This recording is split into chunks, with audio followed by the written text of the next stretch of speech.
오늘 우리에게 주신 하나님의 말씀은 요한복음 20장 19절에서 29절 말씀입니다. 요한복음 20장 19절에서 29절 말씀입니다. 봉독하겠습니다. 이날 곧 안식 후 첫날 저녁 때에 제자들이 유대인들을 두려워하여 모인 곳의 문들을 닫았더니 예수께서 오사 가운데 서서 이르시되 너희에게 평강이 있을지어다. 이 말씀을 하시고 손과 옆구리를 보이시니 제자들이 주를 보고 기뻐하더라. 예수께서 또 이르시되 너희에게 평강이 있을지어다. 아버지께서 나를 보내신 것 같이 나도 너희를 보내노라. 이 말씀을 하시고 그들을 향하사 숨을 내쉬며 이르시되 성령을 받으라. 너희가 누구의 죄든지 사하면 사하여질 것이요 누구의 죄든지 그대로 두면 그대로 있으리라 하시니라. 12제자 중에 하나로서 디두모라 불리는 도마는 예수께서 오셨을 때에 함께 있지 아니한지라. 다른 제자들이 그에게 이르되 우리가 주를 보았노라 하니 도마가 이르되 내가 그의 손에 못자국을 보며 내 손가락을 그 못자국에 넣으며 내 손을 그 옆구리에 넣어보지 않고는 믿지 아니하겠노라 하니라. 여드레를 지나서 제자들이 다시 집 안에 있을 때에 도마도 함께 있고 문들이 닫혔는데 예수께서 오사 가운데 서서 이르시되 너희에게 평강이 있을지어다 하시고 도마에게 이르시되 내 손가락을 이리 내밀어 내 손을 보고 내 손을 내밀어 내 옆구리에 넣어보라. 그리하여 믿음 없는 자가 되지 말고 믿는 자가 되라. 도마가 대답하여 이르되 나의 주님이시요 나의 하나님이시니이다. 예수께서 이르시되 너는 나를 본고로 믿느냐? 보지 못하고 믿는 자들은 복되도다 하시니라. 아멘. 조금 늦은 감이 있지만 사랑하는 성도님들 휴가 잘 다녀오셨죠? 여러분들이 기도해 주신 덕분에 저도 휴가를 잘 다녀왔습니다. 저는 이번 휴가 기간 중에서 스페인 바르셀로나에 있는 사그라다 파밀리아 성당을 방문했습니다. 어떠신가요? 멋지죠? 네. 그렇다면 밀라노에 사는 우리가 또 가만히 있을 수 없죠? 네. 여러분 어느 성당이 더 멋지십니까? 어느 쪽에 한 표를 주시겠습니까? 저는 어느 성당이 더 멋질까요? 당연히 밀라노죠. 이게 밀라노 부심 아니겠습니까? 우리 성도님들 중에서 인문학적 소양이 깊은 분들이 많으신 것으로 알고 있습니다. 그렇기에 지금 드리는 말씀은 지극히 제 주관적인 해석입니다. 처음 밀라노에 와서 지하철 타는 법도 잘 모르는 제가 아내와 함께 밀라노 대성당을 보기 위해 나섰습니다. 그리고 두오모역에 내려 출구의 계단을 오르면서 저는 아내에게 이렇게 이야기했습니다. 앞만 봐. 무조건 앞만 봐. 대성당이 다 보이기 전까지 절대 옆을 보지 마. 다 보일 때 봐야 감동이 2배가 된다니까. 그렇게 계단을 다 올라와서 대성당을 보는데 그 장엄함 앞에 어떤 말도 안 나오더라고요. 그리고 대성당 내부로 들어가니 견고한 고딕 양식의 모습 속에서 엄숙한 느낌이 들었습니다. 또한 바닥에 새겨진 문양과 글귀, 그리고 그 바닥에 안치되어 있는 성인들을 통하여 저는 예수님의 죽음을 생각해 보게 되었습니다. 밀라노 대성당의 감동을 품고 저는 사그라다 파밀리아를 방문했습니다. 외부에서 볼 때 각지고 정갈한 밀라노 대성당과 달리 사그라다 파밀리아는 탑 위에 과일이 놓여져 있는 재미있는 모습과 동시에 웅장하고 창의적이었습니다. 그리고 내부로 들어가니 벽면과 위쪽에 설치된 스테인 글라스를 통하여 가지각색의 빛의 향연이 펼쳐지고 있었습니다. 저는 이 빛의 향연에 매료되어 저도 모르게 한동안 빛이 흐르는 천장을 바라보고 있었습니다. 그리고 저는 사그라다 파밀리아를 보면서 기쁨과 하늘의 소망인 부활을 품게 되었습니다. 이렇게 밀라노 대성당과 사그라다 파밀리아를 생각하며 저는 산책길에 기억이 떠올랐습니다. 저는 화요일부터 금요일까지 매일 아침 새벽 기도를 마치고 이 세티모 주변을 걷습니다. 걸으면서 이런저런 생각을 정리합니다. 나 자신에 대한 생각, 가족에 대한 생각, 우리 청소년부와 교육부, 그리고 우리 밀라노 한인교회 성도님들에 대한 생각을 정리합니다. 끝났다라는 게 아닙니다. 정리한다고 해서. 그렇게 어느 날 생각을 정리하면서 걷고 있는데 어느 한 곳에 제 시선이 집중되었습니다. 그것은 여느 곳과는 달리 조금 외진 곳에 있어서 그 근처까지 가지 않으면 어떤 곳인지 알 수 없었습니다. 그리고 신기한 것은 매일 아침 8시가 되면 몇몇 사람들이 그곳을 향해 갔습니다. 궁금한 마음에 한날은 저도 아침 8시에 그곳을 향하는 사람들을 따라가 보았습니다. 그곳은 바로 공동묘지였습니다. 아침 8시는 공동묘지에 문이 열리는 시간이었고 사람들은 떠나보낸 이를 그리워하며 무덤을 향하고 있었던 것이었습니다. 저는 공동묘지가 이렇게 주거지 부근에 있다는 사실이 너무나 생경했습니다. 보통 한국에서는 국립묘지를 제외하고는 외딴 곳에, 시골에 공동묘지를 두잖아요. 그런데 이렇게 삶의 자리에 공동묘지가 있다는 사실이, 그리고 떠나보낸 이에게 사람들이 쉽게 다가갈 수 있다는 사실에 이런 생각이 들었습니다. 죽음에 대한 인식이 삶과 함께하고 있구나. 신앙인인 우리에게 죽음은 끝이 아니라 새로움을 기대하는 소망의 매개체가 되어야 하지 않나? 여러분, 죽음이 소망의 매개체인 이유가 무엇입니까? 우리는 죽음 뒤에 무엇이 있습니까? 예수님의 부활이 있습니다.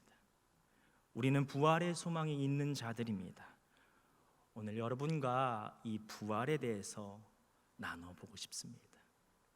예수님께서는 십자가의 죽음에서 끝나시는 게 아니라 죄가 가지고 있는 죽음을 이겨내시고 부활하셨습니다.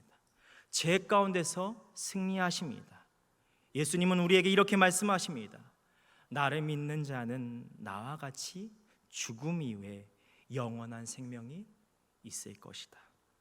이것이 다른 이들과 구별된 그리스도인이 갖는 축복입니다. 그래서 성경은 이렇게 말합니다. 같이 고린도전서 15장 20절 말씀을 읽겠습니다. 그러나 이제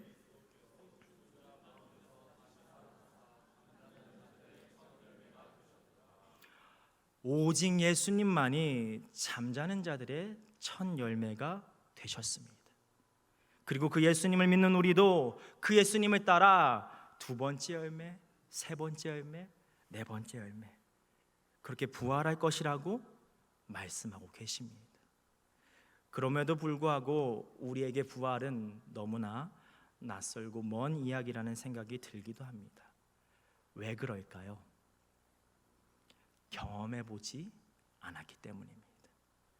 우리는 죽음을 주변인들을 통하여 간접적으로 경험합니다. 그러나 부활은 간접적으로 경험해 본 적이 없습니다. 오늘 본문에 도마가 그랬습니다. 도마도 내가 직접 경험하지 않으면 믿지 아니하겠다 합니다. 12제자 중에 하나였음에도 불구하고 도마는 예수님의 부활을 믿지 못합니다. 여러분, 혹시 이런 생각을 하시나요? 아니, 어떻게 12제자 중에 한 명이었는데 예수님의 부활을 믿지 못해? 그렇게 생전에 예수님께 직접 부활에 대해서 이야기를 들었는데, 이러한 도마의 모습 속에서 우리를 발견하게 됩니다. 그렇다면 우리는 어떻게 부활을 경험하며 그 부활을 온전히 고백할 수 있을까요? 같이 20절 말씀을 읽겠습니다. 이 말씀을 하시고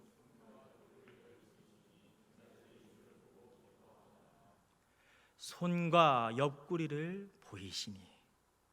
여러분, 오늘 본문의 제자들에게 그리고 믿지 못하는 도마에게 누가 다가오십니까? 예수님이 먼저 다가오셔서 손과 옆구리를 보이십니다.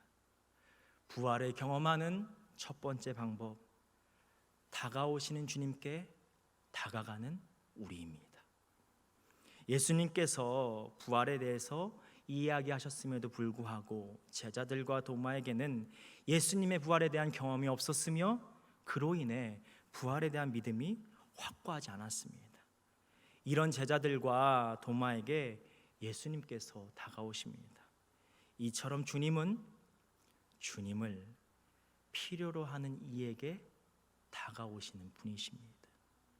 그리고 그렇게 다가오시는 목적은 책망이 아니라 그 믿음을 채워주시기 위함입니다. 그렇게 부활을 향한 우리의 연약한 믿음 가운데 지금도 주님은 우리에게 다가오고 계십니다. 이렇게 다가오시는 하나님께 우리는 우리의 모습을 직면하고 있는 그대로 우리의 모습을 주님께 내려놓아야 합니다. 여러분, 앞에서 본 도마의 고백, 경험하지 않으면 믿지 아니하겠다는 고백이 바로 이런 고백입니다. 비록 흔들리는 믿음이지만 그럼에도 불구하고 하나님께 연약한 믿음으로 나아가는 것입니다. 그리고 이렇게 확인해야 믿겠다는 연약한 모습에도 예수님은 자신의 손과 옆구리를 보이시는 분이십니다. 여러분, 믿음이 시작되는 길에 서 있는 많은 이들이 걷지 못하고 그 자리에 멈춰 있는 모습을 볼 때가 있습니다. 부활이 믿어지지 않는다는 것입니다. 예수님의 순환과 십자가의 죽음은 믿어진다고 합니다. 그런데 부활은 믿어지지 않는다고 합니다. 그것이 논리적으로 맞지 않다고 합니다. 혹시 여러분 가운데 부활에 대한 믿음이 온전치 못하다면 주님께 솔직히 내어놓으십시오. 우리에게 다가오신 예수님께서 여러 방법과 상황을 통해서 여러분들이 생각지도 못한 모습으로 여러분의 삶 가운데서 손과 옆구리를 보이실 것입니다. 또한 여러분 주변에 이 부활을 믿지 못하는 이가 있다면 다가오시는 하나님 앞에 다가가는 역사가 있게 해주시라고, 그래서 예수님의 손과 옆구리를 경험하도록 기도하시기 바랍니다. 다가오신 예수님은 그 예수님께 다가가는 이에게 반드시 손과 옆구리를 보이시는 분이십니다. 여러분, 이제 이 부활을 우리의 일상에서 나눠보겠습니다. 오늘 이렇게 주일 예배를 은혜롭게 드리면 내일부터 새로운 한 주가 시작됩니다. 어머님들은 아침부터 전쟁입니다. 화장을 하면서 헐레벌떡 밥을 해서 먹이고 학교를 바래다 주고 오면서 자녀를 향한 스팀이 올라옵니다. 청소년부 아이들 기억해라. 엄마 힘들다. 우리 성도님들, 일터에서 일을 하며 상황으로 인해서 사람으로 인해서 화가 치밀 때가 있습니다. 학교에서, 직장에서 치열한 경쟁 가운데 미움과 분노 혹은 교만의 감정들이 교차할 때가 있습니다. 그리고 그렇게 하루 종일 시달리고 집에 왔는데 아직도 감당해야 할 것들이 있음을 알고 숨이 턱턱 막혀 가장 소중한 것들을 외면하고 싶을 때가 있습니다. 또한 우리에게는 고국에 대한 그리움과 타지에서의 외로움이 언제나 마음 깊숙한 곳에 자리 잡고 있습니다. 그래서 우리는 조금은 다를 거라는 기대로 교회로 나옵니다. 그런데 교회도 삶의 연속입니다. 나와 다른 생각을 가진 상대의 모습을 보면서 회의감과 실망감을 가지게 되고 마음의 벽이 생길 때가 있습니다. 이렇게 나의 삶의 자리를 통하여 나의 사랑 없음을 직면하게 됩니다. 주님의 사랑이 담겨 있는 그리스도인의 모습과 멀어져가는 나의 모습을 볼 때가 있습니다. 그렇게 감당하기 벅찬 삶의 자리로 인해 믿음의 균열이 생긴 우리의 신령 가운데 부활의 빛을 비추시며 예수님께서 우리에게 이렇게 말씀하십니다. 같이 27절 말씀을 읽겠습니다. 도마에게 이르시되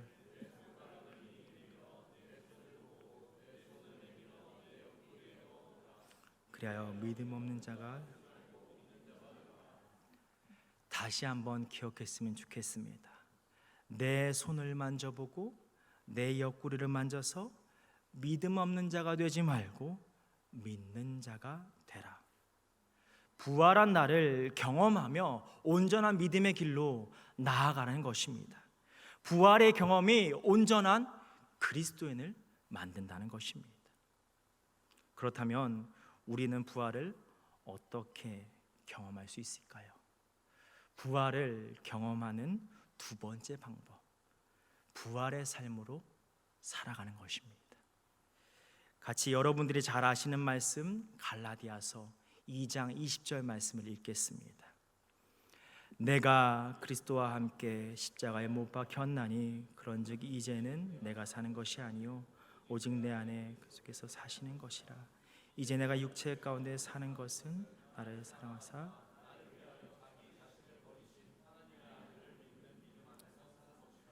아멘. 바로 우리도 예수님처럼 십자가에서 죽고 부활하는 것입니다. 우리의 자아를 십자가에 못 박고 예수님의 자아로 부활하는 것입니다. 사랑 없는 내 모습이 발견될 때마다 그 모습을 십자가에 못 박고 사랑이신 예수님으로 부활하는 것입니다. 이것이 신앙인의 부활이며 우리가 경험할 수 있는 부활입니다. 그런데 여러분, 우리의 자아를 십자가에 못 박고 사랑이신 예수님을 닮아가는 이 부활의 경험이 우리의 믿음에 어떤 영향을 미치길래 오늘 주님께서는 우리를 부활의 자리로 초청하시는 것일까요? 여러분, 우리가 나의 자아를 십자가에 못 박는다고 박혀지나요?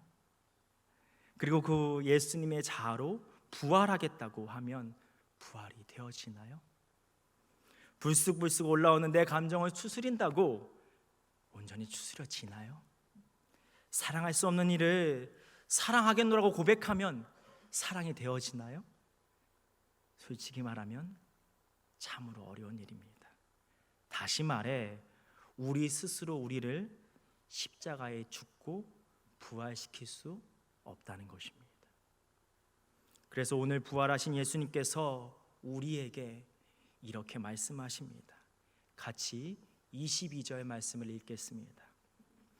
이 말씀을 하시고 숨을 내쉬며 이르시되 성령을 받으라.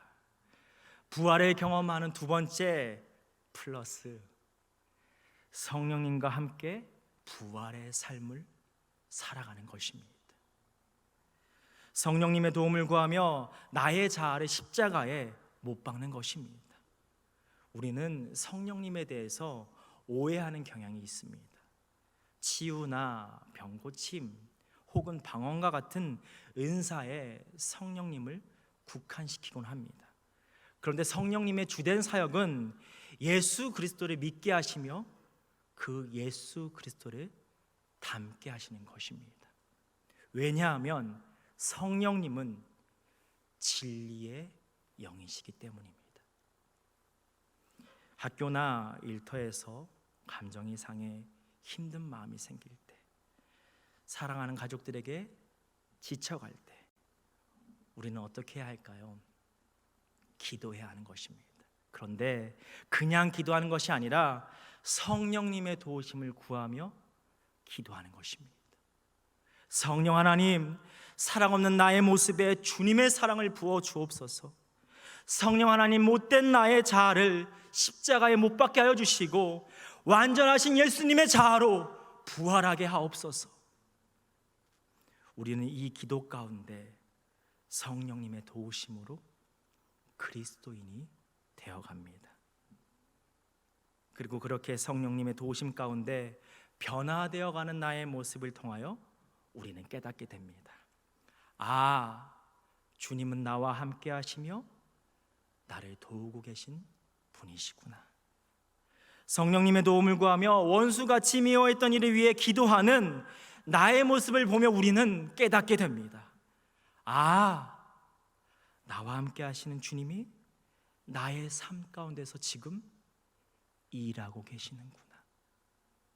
그렇게 나의 부활을 돕고 계시는 주님을 경험함으로 우리는 주님을 더욱 신뢰하게 됩니다. 그렇게 내가 경험한 부활을 통해 부활의 실존을 깨닫게 됩니다. 여러분, 제자들과 도마는 주님의 부활을 보았습니다. 그러나 우리는 보지 못했으나 주님의 부활을 믿습니다. 그런 우리들에게 주시는 말씀이 있습니다. 같이 29절 말씀을 읽겠습니다. 예수께서 이르시되 너는 나를 본고로 믿느냐? 보지 못하고 믿는 자들은 복되도다 하시니라. 보지 못하고 믿는 자들아 복되도다. 성령의 도움 가운데 나의 부활을 경험하며 그렇게 나를 보지도 않고 믿는 너희들은 복되도다. 사랑하는 밀라노 한인교회 성도 여러분, 부활과 관련하여 흥미로운 것이 하나 있습니다. 그것은 바로 부활의 몸입니다. 훗날 예수님이 오셨을 때 우리는 어떤 모습으로 부활할까요? 우리는 부활하신 예수님의 모습을 통하여 짐작해 볼 수 있습니다. 오늘 19절에 보면 부활하신 예수님이 닫혀 있는 문을 그대로 통과하시는 모습을 볼 수 있습니다. 일반적인 몸이 아니라 영적인 신비스러운 몸의 모습을 보이십니다. 반면에 20절에 보면 부활하신 예수님이 손과 옆구리를 보이시는 모습을 볼 수 있습니다. 우리와 같은 육신의 모습도 보이십니다.